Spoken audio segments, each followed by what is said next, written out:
What's more likely, the narrative around Jason Garrett as the Giants OC will be same old boring offense, or offensive coordinator Garrett is better than head coach Garrett? I'll go with the former here, just knowing the New York Giants fan base, because if he slips up at all, if we see anything that's even close to the Cowboys boring Jason Garrett, I think that fan base will be controlling the narrative and be down his throat immediately. So he doesn't have a lot of leash here, and I'll go with the former when you're talking about the narrative. Now, what it actually will be, maybe he'll do a better job now that he's the OC and not head coach. But in terms of narrative and what people talk about, I think it's gonna be hard for him to shake what happened at Dallas the last couple of years with those weapons and the disappointment they had year in and year out.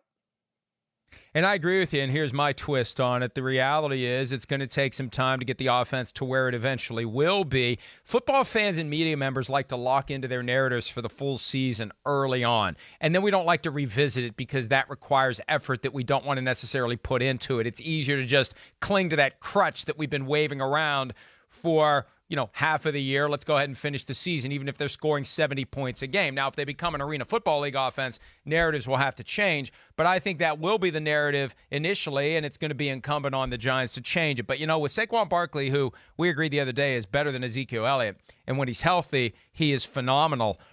This could be an intriguing offense. The offensive line, though, is going to have to step up and be something relatively in the same ballpark as what Jason Garrett had in Dallas. All right, what's more likely? You got something else to add? Well, I was going to say I didn't agree that Saquon Barkley is better than Ezekiel Elliott. I didn't agree with that. I don't care. I don't care. Well, you said we. I don't care. I just want people to know I'm not ready to do that yet. Well, Peter King, Chris Sims, and I all said that Saquon Barkley is better than Ezekiel Elliott. And if you say otherwise, you're the guy who threw 7 interceptions last night playing college football video game. You have no credibility on this topic. Next up, That's a Fiesta Andy, Bowl here title. Comes the French That's a Fiesta Bowl title. Andy Dalton is the Dallas Week 1 starter this year, or Jordan Love is the Green Bay Week 1 starter next year. What's more likely? That's a good question. I would say more likely Jordan Love is the Green Bay starter next year. I don't see the Cowboys are going to sign Dak, right? I mean, there's just no way that's not going to happen. Well, but the thing is, and I tried to get Stephen Jones last Friday to address the reality that Dak Prescott has a ton of leverage. $31.4 million that he's due to make this year. Next year, that increases by 20% to $37.68 million. Basically, you have to give him an offer on a long-term deal that gets him to say, I'll trade in what I otherwise could make year by year over the next 2 years. I mean, this is Kirk Cousins on steroids, frankly. Cousins made 20 and 24. This is 31-4 and 37-6-8 with a shot at the open market in the third year because it skyrockets to $54.25 million to tag him under the franchise tag for a third time. So the point is this.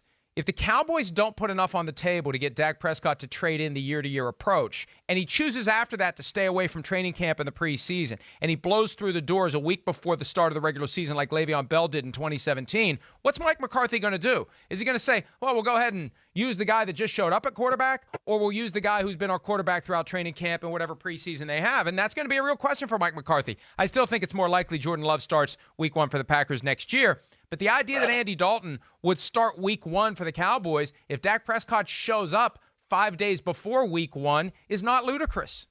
Okay, yeah, that's a compelling point. I'll concede that it was a compelling point. I won't say that you're right, but I'll concede that it was a compelling point. We'll know by July 15. And if a deal gets done July 15, it's all academic. If it doesn't, then the question becomes, will Dak Prescott exercise his right under the rules of the franchise tag, rules that the Cowboys initiated by tagging him, to stay away from everything until just before the start of the season and still get the full $31.4 million. All right, what's more likely? More specifically, who's more likely to pull a Teddy Bridgewater off the bench this year? Jameis Winston or Mitchell Trubisky? That would be Mitchell Trubisky, and I think that that's the easy answer here because why are we saying that it's totally done, especially as a backup? I mean, come on. He could be a great backup. He could be the guy who comes in with no pressure and no one's expecting anything out of him. And I think that that's a lot of what Mitch's issues has been between the ears and that pressure and not seeing the field the correct way. I think if he has no pressure and he's put in a situation where he has to come in and hopefully help the team out, I expect him to be a different type of guy. And I'm not saying he's a franchise quarterback. I'm not saying he's a starting quarterback, but I'm talking about in the situation of a backup quarterback and being taking the pressure off of everything that's kind of piled on him the last few years. I think you'll see a different guy under center than you have in the past 4 years. Have you put a little scratch on Mitch Trubisky at 250-1 for MVP? 3 years. 3 years Put seems your money like where its 4 mouth years. is? Right. But yeah, answer maybe. the question. Sure, I'll do it. All right. I'll do that. I think it's more like I think it's more likely to be now. When we say pull the Teddy Bridgewater, that doesn't just mean play. That means come in and play well. Nick Foles, we have to look at his history and think maybe he's going to get hurt and Trubisky will get a chance. I could see Jameis doing exactly what happened last year. Look, Drew Brees is 41. They're talking about restricting his throws on Thursday. He doesn't have the deep ball in his arsenal anymore. One hit for him or for Tom Brady is going to potentially put them on the sideline for an extended stretch. I'm going to go with Jameis Winston, and that's why Jameis Winston picked that team. He knows it's a chance for him to resurrect his career playing for Sean Payton and possibly getting himself in position for the same kind of contract Teddy got from the Panthers, 3 years, $66 million. All right, what's more likely? Tom Brady and Bruce Arians are kumbaya all year, or we get at least one feisty sideline interaction caught on camera? I think, by the way, just one last point about Teddy Bridgewater. He played well, but it wasn't like he was lights out. He has a pretty talented team around him. So I think the bar to get in there and keep the ship afloat when you have that kind of talent around you is a little different. So maybe my answer is Jameis. All right, so this question, I think they will stay kumbaya because Bruce Arians is a quarterback coach. He's an offensive coach. And he is the opposite of Bill Belichick. And I'm not going to say that Bill Belichick and Tom Brady hated each other because I do not think that's the case. I think it's just a case of after so many years being together and so many years of success, eventually it's just going to have to be a split.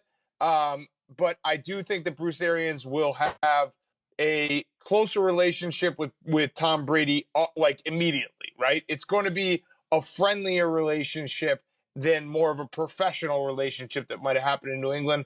I think they will be kumbaya all season long. Yeah, I agree with you. And this is a topic because it was earlier this week that Gary Myers reported that there was some sort of friction strain between Tom Brady and Patriots offensive coordinator Josh McDaniels. Brady has rejected that. Sims and I harmonized the various threads by saying, look, Brady was just tired of the Patriot way, and Josh McDaniels is part of the Patriot way, and there is going to be friction among members of the Patriots organization from time to time when you feel constrained and constricted and not appreciated for the things that you've done. Bruce Arians is going to love Tom Brady because he's not Jameis Winston, period. He's on cloud nine. And the other side of it, too, is I don't want to say Bruce Arians is in semi-retirement, but he is entrusting a lot of the duties to his assistant coaches, like offensive coordinator Byron Leftwich. So if there's going to be any friction, it's going to be between Leftwich and Brady. It's not going to be Arians. He's going to be kind of sitting back, taking it all in, and enjoying the view and watching the yards pile up and not the interceptions this year. So I think Arians is going to be happy with the situation all year, and Brady will be happy because he has gotten out of the Patriot Way prison, the thing that left him feeling like he never was really appreciated and paid and honored the way that he should have been, Big Cat. I'd actually predict that you will see one of those friction moments on the sideline between Tom Brady and Byron Leftwich for everything you just mentioned. Bruce Arians is probably going to say, let Tom Brady make the final decisions here. Let him. He knows how to run an offense. He has 6 Super Bowl rings. He's going to probably embolden both guys, which never works. So that would be where the friction happens. And, of course, it will not be. We'll blow it up. We'll make it seem bigger than it is. But that's just what happens in the heat of the battle. But, yeah, Bruce Arians and Tom Brady will be kumbaya all year. Or Big Cat, consider this. It could be that Byron Leftwich is so deferential to Tom Brady that Brady never gets upset. Leftwich is younger than Brady. He entered the league 3 years after Brady, and he was never anything close. Now, he was good, but he wasn't Tom Brady from a quarterback standpoint. And I think if Brady has a thought, has an idea, Leftwich's best play will be not to push back, but to say, good idea, Tom. Let's do what you think we should. Hi, I'm Mike Tirico, and thanks for watching.